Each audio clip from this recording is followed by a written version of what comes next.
नमस्कार, मी विलास बडे घेऊन आलोय आपल्या महाराष्ट्रातल्या दिवसभरातल्या महत्त्वाच्या घडामोडी। सुरुवातीला बातमी राज्यातल्या शेतकऱ्यांच्या संदर्भातली।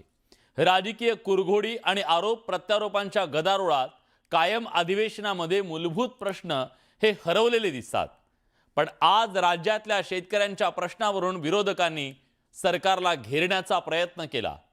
पूरग्रस्तांच्या नुकसानीचा मुद्दा असो की मग कापूस आणि सोयाबीन उत्पादक शेतकऱ्यांच्या व्यथा असो, किमान सत्तेच्या कानापर्यंत ह्या वेदना पोहोचताना दिसल्या आणि यात विरोधकांसोबत सत्ताधारी आमदार सुद्धा होते। हे विशेष, आलेल्या 50 गाड्यापैकी 40 गाड्या वापस केल्या जात आहेत। जरा माहिती घ्या। अरे हळूच बोलतो, ज्याचा आत्मा तो दुखतो ना त्याला करते। तुम्ही अजून सिमेंटच्या बिल्डिंग मध्ये, आम्ही शेतीवर जातो, आम्हाला माहित आहे। अतिवृष्टीने त्रस्त असणाऱ्या, नुकसानीत असणाऱ्या शेतकऱ्याला ही मदत पोहोचलेली नाही अशी महाराष्ट्रातल्या वेगळ्या भागात तक्रार आहे। पुन्हा तुम्ही पॅकेजचा प्रयत्न या ठिकाणी केलात, याचा अर्थ तुम्ही शेतकऱ्याला फसवण्याचा उद्योग या ठिकाणी केलेला, शेतकऱ्याला फसवण्याचा उद्योग केलेला। अध्यक्ष महोदय, त्या पॅकेजचं पुढे काय झालं का? त्या पॅकेजचं पण ठिबक सिंचन झालंय हे कळायला काय मार्ग नाहीये। राज्याच्या हिवाळी अधिवेशनात शेतकऱ्यांच्या प्रश्नावरून विरोधकांनी घेतलेला हा आक्रमक पवित्रा।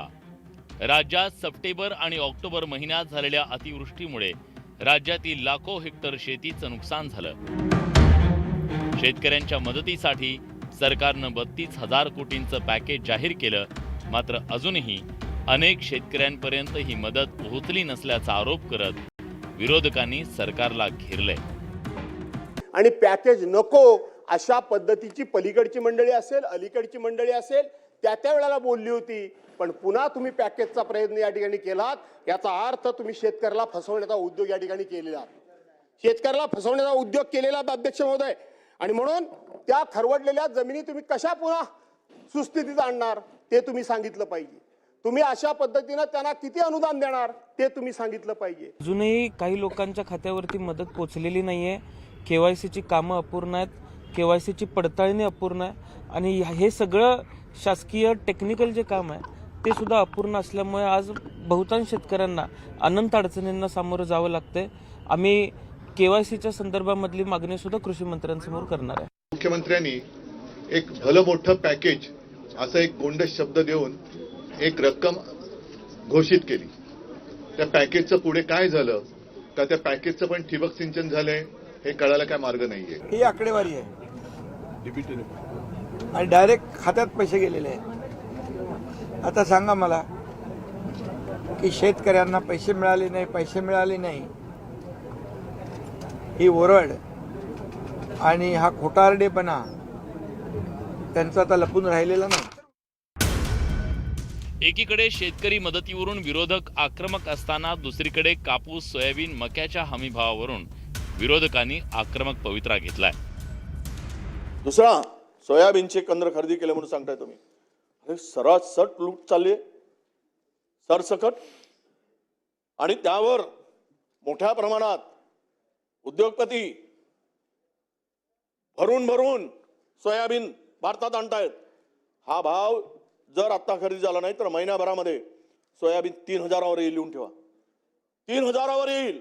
आणि त्या श्रापामुळं तुमचे जे सगळं आहे ना ते उद्ध्वस्त होईल, इतका पाप घेण्याचं काम सुरू झालं आहे। अध्यक्ष, कापसावर जो आयात कर 12% होता तो आता 0% झाला। परदेशातून भारतात कापूस आल्यावर कापसाचे भाव पडण्याची भीती विरोधकांनी व्यक्त केली। सरकारी खरेदी केंद्रावर चला म्हणजे खरी परिस्थिती कळेल असा घणाघात विजय वडेट्टीवारांनी केला।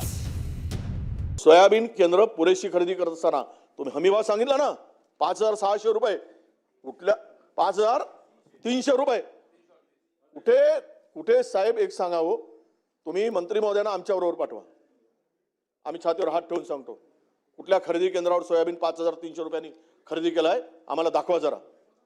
वस्तुस्थिती तर लक्षात घ्या। तुमचे तोंड काय भाजले होते काय इतक्या वेळ बोलत असताना? मला बसून बोलताय?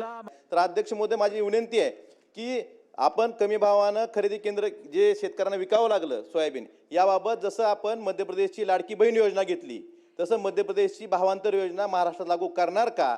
आणि खरेदी केंद्राच्या बाबतीत बारदाण्याबाबत जे खरेदी केंद्र बंद आहेत ते किती दिवसात चालू होतील याचं उत्तर द्यावं. कापूस, सोयाबीन आणि मक्याच्या खरेदी मर्यादेवरून सत्ताधाऱ्यांनीही विरोधकांच्या सुरात सूर मिसळला. खरेदीची ही मर्यादा वाढवण्याची मागणी केली जाते, पण सरकारनं मात्र हमीभावात शेतीमाल खरेदी केला जात असल्याचा दावा केलाय.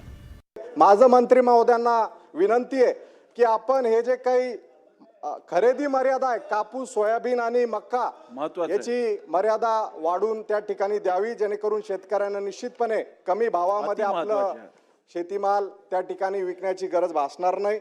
आज सोयाबीनची खरेदी तशीच आहे. सोयाबीनची खरेदी चालू झाली नाही. कोणी म्हणतो बारदाना नाही आहे, कोणी म्हणतो त्याच्याकडे आमच्याकडे स्टॉक करायला जागा नाही आहे.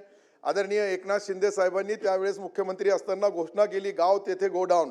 आजपर्यंत झालाच नाही. त्याची घोषणा झाली, त्याची अंमलबजावणी सुरू होणार होती, पण काय झालं मला माहित नाही. सोयाबीन संदर्भात अध्यक्ष महोदय, सोयाबीन संदर्भात मागच्यापेक्षा 9% वाढ करून आपण जे मिनिमम सपोर्ट प्राइस आहे यावेळेस 5328 आहे आणि त्याच्या माध्यमातून कोणीही केंद्रावरील FAQचा माल असेल तर त्याला 5328 रुपये प्रमाणे खरेदी होत आहे. ती चालली आहे.